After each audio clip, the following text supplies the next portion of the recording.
Hey guys, it's Ashley, and today we're going to be talking about Crown of Midnight by Sarah J. Maas. This is book 2 in the Throne of Glass series. Everybody pretty much knows what this series is about. This book was definitely not my favorite in the series so far. It probably ranked 3 out of Throne of Glass, The Assassin's Blade, and now Crown of Midnight, just because the beginning was very, very slow to get into. But the characters and the story, they picked up soon afterwards. Honestly, I want to say it took about halfway through the book for it to actually pick up for me, but I mean, I was buddy reading this with Keely, and she seemed to like it earlier than I did, and so, I mean, it's different for everybody. There's a lot of action that happens toward the end of the book that I'm really excited to get into, and I know this book talk is long overdue because I finished this book back in like September, or no, it wasn't that far away. October, I think I finished this book, and so let's just go ahead and get into it. So if you haven't read this book, I'm gonna ask you to stop unless you want to be spoiled, then I mean you can go for it. I'm gonna be getting into a lot of spoilery stuff, so if you haven't read this book, tread with caution because everything's just gonna be let loose from this point, okay? Alright, let's go. So we open up with this guy named Lord Nero. I'm like, who the hell is this and what does he have to do with the story? But only later do we realize that Selena's actually faking the target's deaths because she's the king's champion, so she has to go and assassinate and kill these people that the king tells her to, and so she is actually having them run away and then bringing the king a dead body to kind of show that she killed them when in fact she really didn't. I was like, hell yeah, Selena, stick it to the man. You show him, you go girl. And just like we saw in the Assassin's Blade and the Pirate Lord story, she's not giving up her morals just for her freedom or just because it's easy in the situation. No, she's standing by what she believes in and what she believes is right, and that is one of the things that I love about Selena. I keep saying Selena, but like, should I say Selena or should I say Aelin at this point? Because that part at the end, that where we find out that Selena Sardathian is really just an alias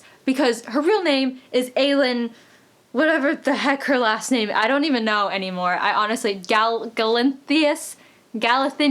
But should I say Aelin or should I say Selena? Because I feel like she's gonna go by Aelin in the next book, but honestly, I have no idea anymore. You think one thing, and then the next thing, you know, it's just completely gone, and it's not there anymore, and you don't even know what to think of it, okay? Even though I have to say I did see that coming. The one part that I saw coming in this book was that Selena was actually Aelin because they kept mentioning Aelin and how she was still around, and Selena never really wanted to dig any deeper into it, and so I always questioned that because I figured, why would she not? She's just so curious. She will, you know, tread into the secret hallway in her room, and the hallway, the dungeon in the library with that creepy thing, okay? Her curiosity takes over that much. She should be looking into this Aelin person, and she's not, and so I immediately questioned that. I didn't really think that it was like really a thing until I got to the end. So I did see it coming, but it still took me by surprise because I hadn't really believed that it would come. The part where Selena goes back down into the cave of Elena, or Elena's tomb with the king, and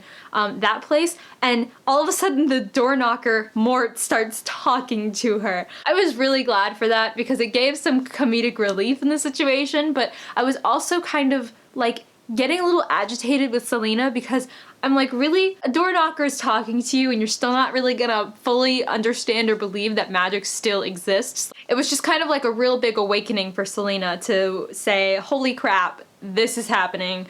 What the heck is going on? So I really liked that. So for those of you who have seen my Throne of Glass book talk, everybody knows that I am a total Kale and Selena shipper, or I ship them together, or I need them together, Kale and Selena.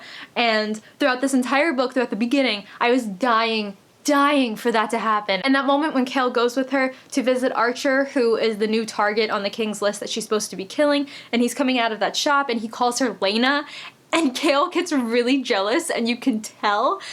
Oh my god, that part just completely like uplifted my soul, and I knew that something had to happen. I have like a couple of lists of things that Kale and Selena did that just made my heart so happy, and I'm gonna read them off of my phone, okay? At that point, when Kale expresses that he cares about Selena to Selena, my heart. When Selena is stupid and manages to get slashed with Gloriella and comes running to the castle, and who's there to get to her aid? Kale.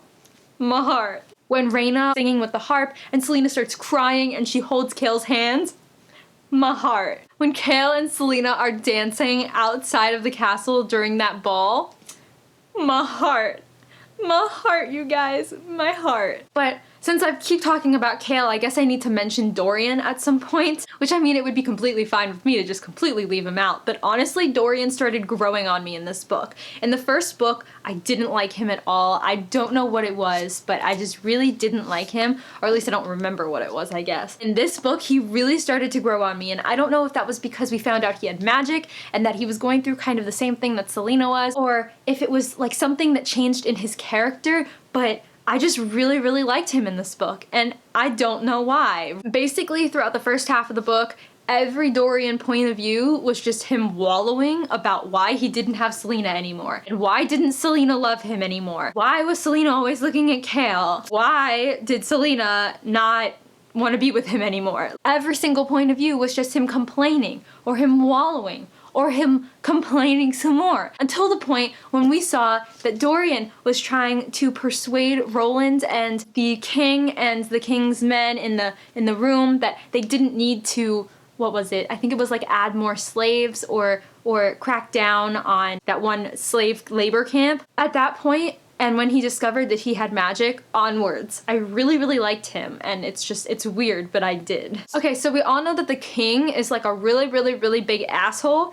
But the point when he kills Reina for singing about the fairies and like what the king did to them and everything like that, at that point, I just wanted to rip his heart out because that was awful. And when she was about to die, she was just listing off people that he had killed and who she loved and everybody like that. And it just broke my heart in two. There's the good side of the story, Kale and Selena, and then there's the bad part of this story with the politics and the king and the dark magic and the awful stuff that just I don't want to see any of it. I just want to be happy when I read this book and I can't. So Nehemia in this book was kind of like I didn't enjoy the parts that she was in unless they pertained like to the story. Like if it was about politics and the slave labor camp, I really didn't enjoy it. But when it was any part that Nehemia was referencing Dorian or was talking to Dorian, for some reason I really, really enjoyed it. And it wasn't that I wanted Nehemia and Dorian to get together or something. That definitely wasn't it. I think it was just that I liked Dorian,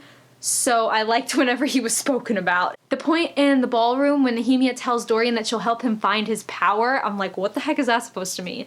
And then when Nehemia is talking to Elena, or at least we just assume it's Elena because we couldn't really like tell. Sarah J. Maas used the words like the princess and the queen, and so I just assumed that they meant Nehemia and Elena. And they were talking about Dorian and Selena, and they were like, one of them has to break first, and I was so confused. I'm like, what? Then we find out that Nehemia was like leading this group of rebels so that they could take down the king and bring Aelin Galinthius, whatever her last name is, back to the throne. Archer was a part of it, and then all this shit goes down, and all of a sudden Selena is like rushing back to the castle, and Nehemia is just dead. Like, I didn't even like Nehemia that much, but I was still so sad. I was just crying, and And then we find out that guy from the first book that nobody really cared about, or much less liked, was his name Grave, or I don't even remember, but he was the one who killed Nehemia?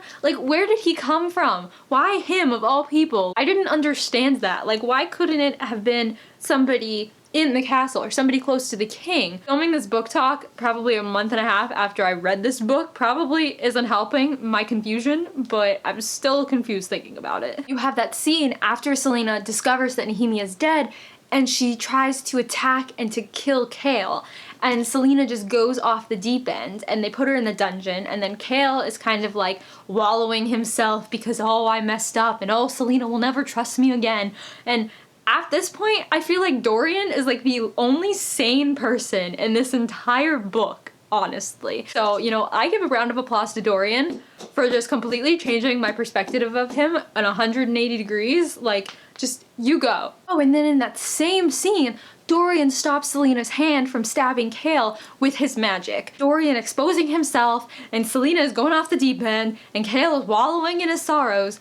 just everything is just going to hell. The scene when Selena and Dorian, well, Selena first. Selena goes down into the dungeon tomb in the library, and she has to use the weird marks to get through the doors because they're locked shut. There's that creepy, like, feathered, creepy thing. I don't even remember if it was feathered. I don't even remember what it was. It was like where the king had made a weird key or something. It was like the clock tower. It had something to do with it, but that creepy thing. And then all of a sudden Dorian comes rushing down, and then they have to try to stop it, and Dorian uses his magic, and Selena finds out about it. That scene was like one of the ones that completely brought the book up. Like, it completely brought the second half of the book, like, skyrocketing upwards. I needed to know what happened, and I needed to know what was gonna happen now. So at the end, so many things happened. I don't even remember. Archer ended up being bad, and he had the weird mark book, and he was trying to open a portal to do something, but instead he let something in, and then Kayla and Selena, and they were all fighting it. Fleetfoot ended up getting dragged into the portal or something, so Kayla went after them, and then Selena went after them,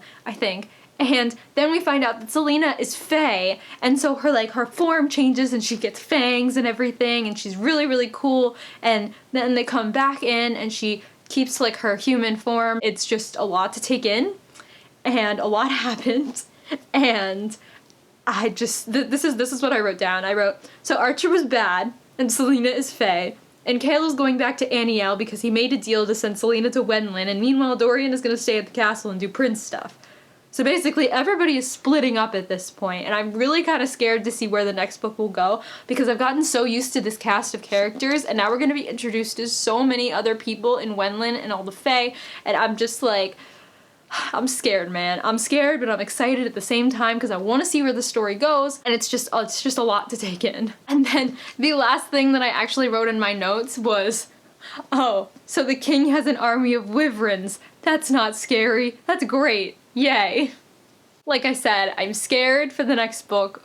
I'm also excited, but I'm mostly scared. So, I know this book talk was just a lot about me mentioning different scenes and my feelings, but that's basically what my book talks are, you guys. So, I really hope you enjoyed this one, even though... Ooh, there's a FedEx guy.